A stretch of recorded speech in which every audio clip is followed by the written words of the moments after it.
নিজের দেশই হচ্ছে একমাত্র সুরক্ষার জায়গায় আমি বলবো সারা আছে, এখনও আছে, সবচেয়ে বড় ভান্ডার আছে, কিন্তু আমেরিকা ইউজ করে। এবার একেবারে গা ঘেঁষে যেই মিসাইলটা গেছে আর রাস্তাটা যেরকম চৌচির হয়েছে সেই দুদিন আগে।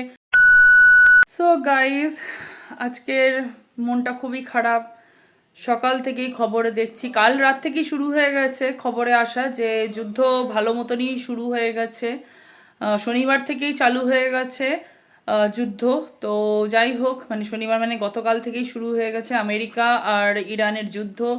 এখন যেটা সমস্যা হয়ে গেছে, মাঝখানে দুবাই পড়ে গেছে। দুবাইয়ের তো প্রচুর জায়গাতে বোম ব্লাস্টিং হচ্ছে, এয়ারপোর্ট বন্ধ করে দিচ্ছে, প্রচুর লোক ওখানে গিয়ে ফেঁসে গেছে, ফিরে আসতে পারছে না। সেলিব্রিটি থেকে সাধারণ মানুষ সবার ক্ষেত্রেই আজকে মানে খুবই বিপদের দিন এটা। আর শুধু দুবাই কেন, ইরাক, ইরান, যত জায়গা মানে আছে, যতগুলো যে কান্ট্রি রয়েছে, তারপরে ইসরায়েল, এই সব জায়গাতে ভারতীয় লোকেরা কাজের জন্য গেছে, সে তারাও আসতে পারছে না, সবাই আটকে গেছে। কি যা হবে পরিস্থিতি কিছু বোঝা যাচ্ছে না। টিভিতেও তো দেখছি ততই যেন একেবারে ততবার যেন গায়ে কাঁটা দিচ্ছে, আর খালি মনে হচ্ছে কারোর যেন বিপদ না হয়। আর যখন ওইগুলো দেখাচ্ছে খবরে, যেখানে সেখানে এই যে সব থেকে বড় হয়েছে তোমার বুর্জ খালিফার একেবারে গা ঘেঁষে যেই মিসাইলটা গেছে আর রাস্তাটা যেরকম চৌচির হয়েছে সেই দুদিন আগে বেহালা পর্ণশ্রীতে ভূমিকম্পতে ঠিক এই রকমই অবস্থা, মানে এর থেকেও খারাপ অবস্থা। একটা মিসাইল এসে পড়ার, সাধারণ লোক তখন হাঁটাচলা করছে দিনের বেলা। তাহলে ভাবো না, মানুষ কোথাও বেড়াতে যাবে এই টাইমে, এখনই তো হলিডে মানে মানুষের না, এই সময় মানুষ বেড়াতে যাবে, কেউ কাজে গেছে। তো এইরকম পরিস্থিতি যে দুম করে যুদ্ধ ডিক্লেয়ার হয় আর এরকম যদি অ্যাটাক করা হয়, বিশেষ করে দুবাই তো কেউ জানতোই না, দুবাই তো একদম শান্তিপ্রিয় জায়গা, সেখানে যখন অ্যাটাক হচ্ছে আর সব সময় ওখানে ট্যুরিস্ট কান্ট্রি, ওটা সব সময় লোক ঘুরতে যাচ্ছে, কাজে যাচ্ছে, যাই হোক। তো খুবই চিন্তার কারণ, কিছুই ভালো লাগছে না। আর আমরা ভারতে বসে আমাদেরও এখন টেনশন হচ্ছে যে আশেপাশে হচ্ছে, এদিকে পাকিস্তান আর আফগানিস্তানে তো বেশ কিছুদিন ধরে ওখানে চলছে যুদ্ধ। তো আমাদের প্রতিবেশী দেশ যেহেতু, তো তারও এফেক্ট একটা হতে পারে। তারপরে সবথেকে বড় কথা হচ্ছে, এরকম যুদ্ধ যদি বেশি হয় তাহলে তো ক্ষয়ক্ষতি তো হবে, তার সাথে দ্রব্যমূল্যের দামও বাড়বে। তা ভীষণই টেনশনে আছি। তো যাই হোক, এত কিছু আমার থেকেও ভালো তোমরা জানতে পারবে অর্ঘ্যর মুখ থেকে। অর্ঘ্যও খুব চিন্তা করছে, ও ঘরে সারাক্ষণ এগুলো নিয়ে আলোচনা করছে। ইভেন আমাদের বাড়িতে আমরা সবাই এখন খুব টেনশনের মধ্যে আছি, সারা দেশবাসী ইনফ্যাক্ট টেনশনে রয়েছে, শুধু আমরা একা টেনশনে নেই, সবাই টেনশনে রয়েছে। ঠিক 1 বছর আগে যখন অপারেশন সিঁদুর হয়েছিল, তখনও যতটা হয়েছিল ঠিক সেরকম, মানে সবসময় যে নিজের দেশে অ্যাটাক হলেই যে সবসময় দুঃখ হবে বা টেনশন হবে তা না, পাশাপাশি অন্য দেশেও যদি হয় তাহলেও কিন্তু আমরা সবাই টেনশন করবো, কারণ আমরা প্রত্যেকেই যুদ্ধ চাই না, শান্তি চাই। কিন্তু যদি কেউ ঘরে এসে আগুন লাগায়, তাহলে তো সেই আগুন নেভাতে গেলে পাল্টা অ্যাটাক করতেই হবে, তাকেও তো শিক্ষা দিতে হবে, তাই না? তো এই বিষয়ে তোমাদের কি মতামত অবশ্যই কমেন্ট করে জানিও, তোমরা কি বলতে চাও।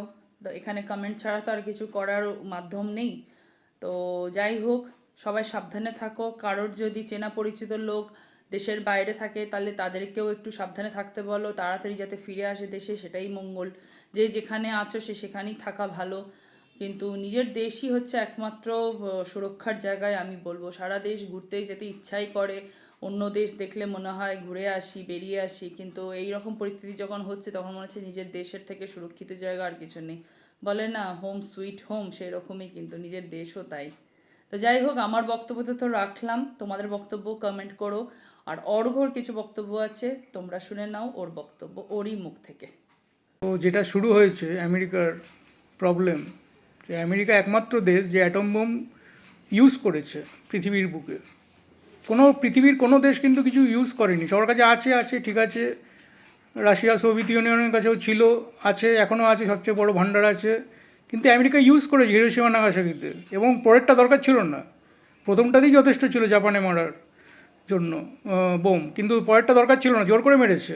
সব ব্যাপারে দাদাগিরি করবে, মানে চারিদিকে ভিয়েতনাম, ইরাক, এদিকে ইরান, ওদিকে লিবিয়া, সিরিয়া, মানে সব, মানে টোটাল, মানে যা পেরেছে প্রত্যেকটা দেশে। কদিন আগে ভেনিজুয়েলার প্রেসিডেন্টকে উঠিয়ে নিল, মাদুরোকে, কিউবা, কাকে ছাড়েনি। মানে পৃথিবীর এমন দেশ নেই। পাকিস্তানকে পুষছে, মানে আমাদেরকে, মানে এই এই অঞ্চলে একটা জিও পলিটিক্যাল ব্যাপার স্যাপার আছে বলে সেই জন্য পাকিস্তানকে পুষছে।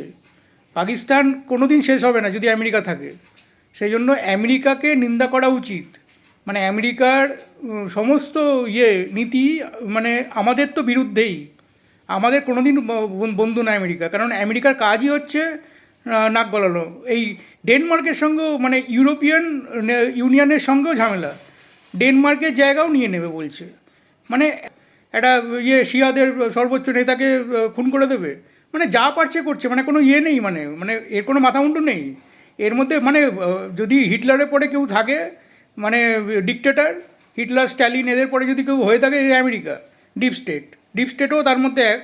আর এই তো এখন তো ট্রাম্প এসছেই, ডেমোক্র্যাটরাও তো মাতামাতি করে না, কিন্তু এই ট্রাম্প এখন আবার শুরু করেছে সব। তো এরকম করা যায় না, এরকম মানে প্রেসিডেন্টকে তুলে আনবো, একে মেরে দেবো, ও করে দেবো, কে সরকার চেঞ্জ করে দেবো, এটা হয় নাকি?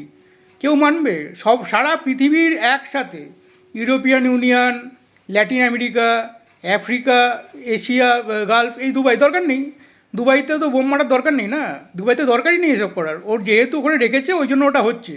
মাঝে মাঝে অন্য হয়তো ড্রোন নামাতে গিয়েও পড়ে হয়তো আগুন লাগছে, হচ্ছে, কিন্তু দরকার নেই সেইভাবে। ও যদি আমেরিকায় না থাকে তাহলে দুবাইতে কিছু নেই, তাহলে তো ঝামেলা কোনো ব্যাপারই নেই। গালফে হবে কেন ঝামেলাটা? সব কিছু তো পাকাই মারবে কেন? ও তো ওখানে আটলান্টিকের ওদিকে থাকে আমেরিকা, ও তো এদিকে দরকার নেই এদিকে কিছু করার। ও ব্যবসা করছে, করুক না, ওর অত করার তো দরকার নেই, সব নাক গলানোর দরকার নেই না। মানে সব ব্যাপারে নাক গলাচ্ছে। এদিকে কে কী করবে, কে কী খাবে পড়বে, এসব এত ট্রেড তো দরকার। তুমি ব্যবসায়ী আছে, থাকো না, ব্যবসা করো, নাহলে তোমার নাম তো মুছে যাবে কদিন পরে। 9/11 হয়ে গেছে, তাও শিক্ষা আসছে না। এবার কিন্তু আরও বড় বড় সমস্ত আতঙ্কবাদী হামলা হবে, কারণ এদের তো নেতা না, সব ধর্মগুরু। মানে আমাদের যেরকম শঙ্করাচার্য, ওদের ওরকম ধর্মগুরু। এবার শঙ্করাচার্য মেরে দিলে হিন্দুরা ছেড়ে দেবে? সেরকম ওরা ছাড়বে? ওরা মানে কোনো মানে নেই। এরা মেরে দিলাম, এটা বেশ করে দিলাম, এভিল ম্যান, এই আর তুই এভিল, তুই নিজে এভিল। তুই পরমাণু ইউজ করেছিস হিরোশিমা নাগাসাকিতে, কত ক্ষয়ক্ষতি হয়েছে, এখনও লোকে ক্যান্সারে ভুগছে। তুই জানিস কিচ্ছু জানে না আমেরিকা। কেননা এরকম যদি হয় তাহলে সারা পৃথিবী একসাথে হয়ে আমেরিকার একদম শেষ করে দেবে। ভারতের কি হবে? কিন্তু ভারতের আবার কী হবে? ভারতের তো ও পাকিস্তানকে পুষছে তো।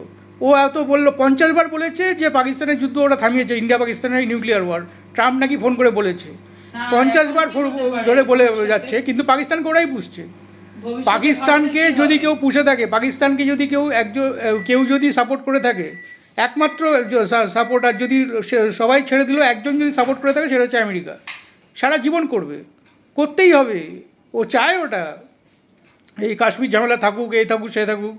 এই জন্য আমাদের তো আটকে দিল যুদ্ধটা, নাহলে তো আমরা তো নিয়ে প্রায় অনেকটাই এগিয়ে গেছিলাম। আমরা পিছিয়ে আসলাম, ভয় পেয়ে গেলাম, কিছু যাই কারণ হোক। কিন্তু এটা হতে পারে, এরকম কদিন পরে নরেন্দ্র মোদীকেও তুলে নিয়ে যেতে পারে, আটকাতে পারবে? এরমভাবে হয় না, এরমভাবে কাউকে মারা যায় না, এরমভাবে বাংলাদেশে তো জামাতের লিডারের সাথে আমেরিকা প্রেসিডেন্ট করছে, আসিম মুনিরের সাথে মিট করছে। মানে তো মানে কোনো নেই, মানে লেভেলই নেই। সে নাকি সারা বিশ্বে পুলিশিং দ্য হোল ওয়ার্ল্ড, মানে আমেরিকান গভর্নমেন্ট। কিছু করার নেই, কিন্তু সেটা করতে হবে, সেটা সবাইকে মিলে এটা এগিয়ে আসতে হবে আর কি।